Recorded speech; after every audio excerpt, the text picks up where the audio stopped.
Good morning, Nighthawk Nation, and happy Valentine's Day. I am Anna Havelka, your anchor for this week. With me, I have Lydia Kilzer. As an addition to the HPS Upload, elementary students will be joining us to bring you the elementary announcements. Thank you for joining us, Lydia. Thank you, Anna. Welcome to the HPS Upload, where we update the latest news for you to download. At Hettinger Public School, we challenge all to meet academic and life goals while inspiring lifelong learning. Please stand to say the Pledge of Allegiance.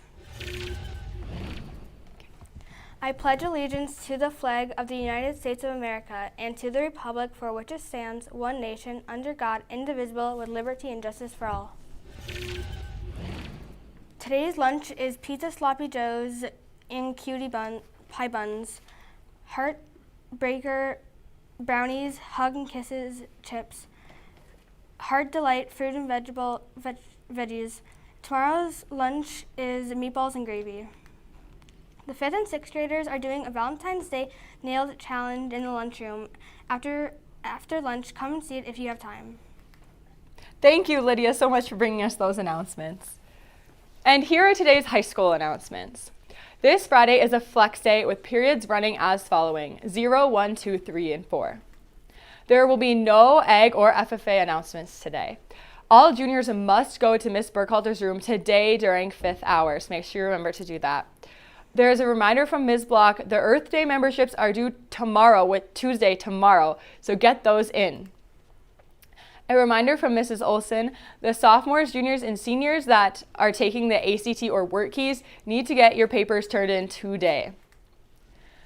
A message from Mr. Berwick, congrats to the Nighthawk wrestlers. The Region 4 Co-Wrestler of the Year was Connor Andrus, and he'll be eligible for the state award as well.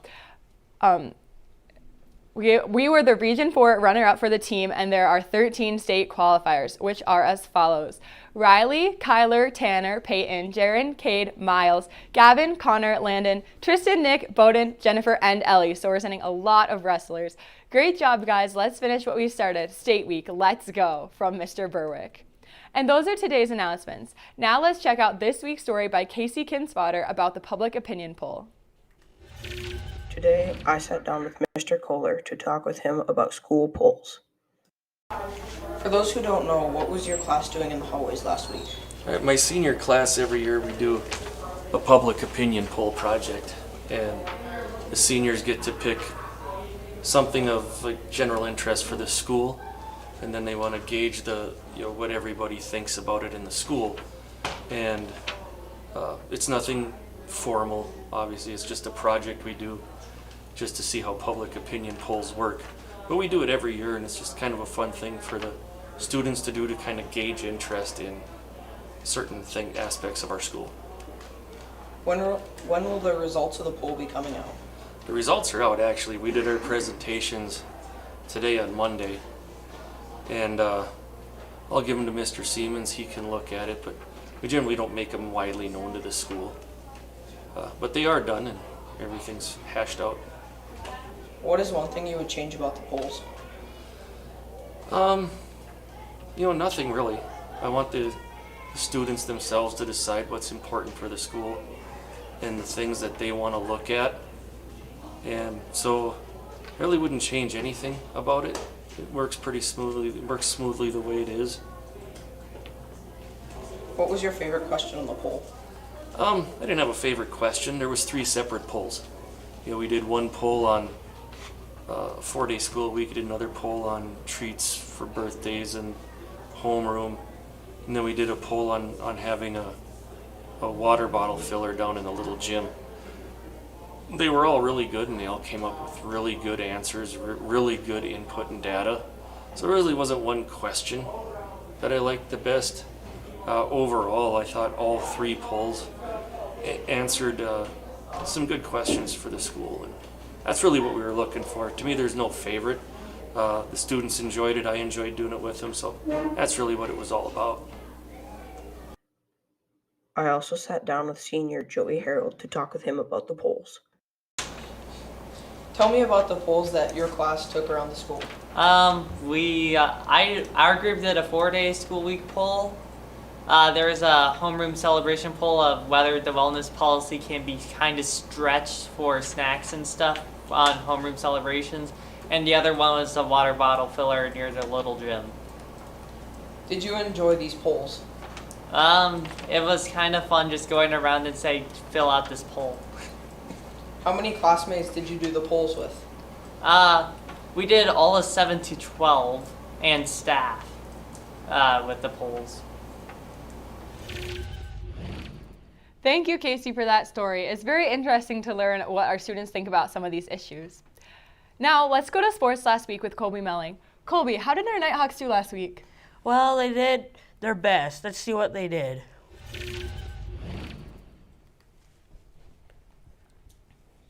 The sports were not prepped this week because I did not prep them.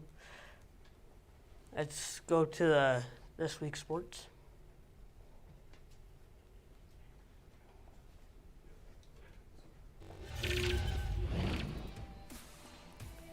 Layla Jensen with a steal.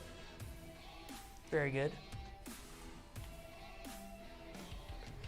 Bailey Pierce with a three-pointer. Good shot.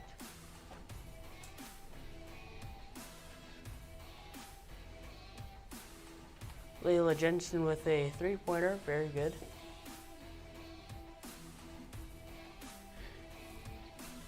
Kelly Schauer with a steal. Ella Jensen with a three-pointer. Good shot. Layla Jensen with a steal.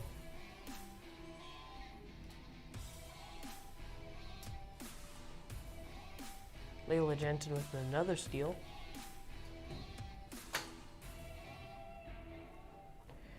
Allie Shaleski with a steal.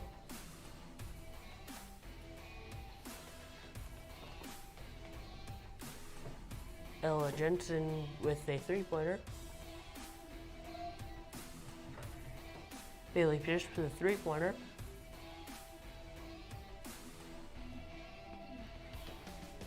Sports this week. Girls basketball, Friday regional in Vinegar. Wrestling, Thursday through Friday, state wrestling. Boys basketball, Tuesday versus Bowman County in Scranton. Thursday in Mont. Thank you, Kobe. Now let's look at this week's weather forecast with Joey Harold. Good morning and happy Valentine's Day. So pretty much this week, it will be cold as your axe's heart. So for Monday, it will be partly cloudy with a high of 31 and a low of 18. For Tuesday, it will be cloudy, eventually clearing with a high of 37 and a low of 14.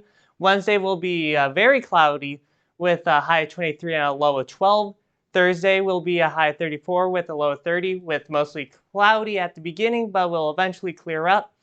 For Friday, it will be breezy with a bit of precipitation throughout the day, with a high of 45 and a low of 12. Saturday will be mostly cloudy with a high of 40 and a low of 22. And Sunday will be cloudy with a chance of snow later in the day, with a high of 39 and a low of 11. So that is the weather for this Valentine's week, and back to you, Anna. Thank you, Joey, for that weather report. We would also like to thank Micah Kilzer, our producer, for helping us make today's broadcast possible. And that's our Valentine's Day news broadcast. Thanks for tuning in to the HPS Upload, where we upload the latest news for you to download. I hope you all have a wonderful Valentine's Day filled with lots of love, kindness, and candy. To stay up to date on our local sporting events, weekly school news, and community streams, be sure to like this video, subscribe to our YouTube channel, and ring the bell to never miss a stream. We will see you next week, Monday at 9.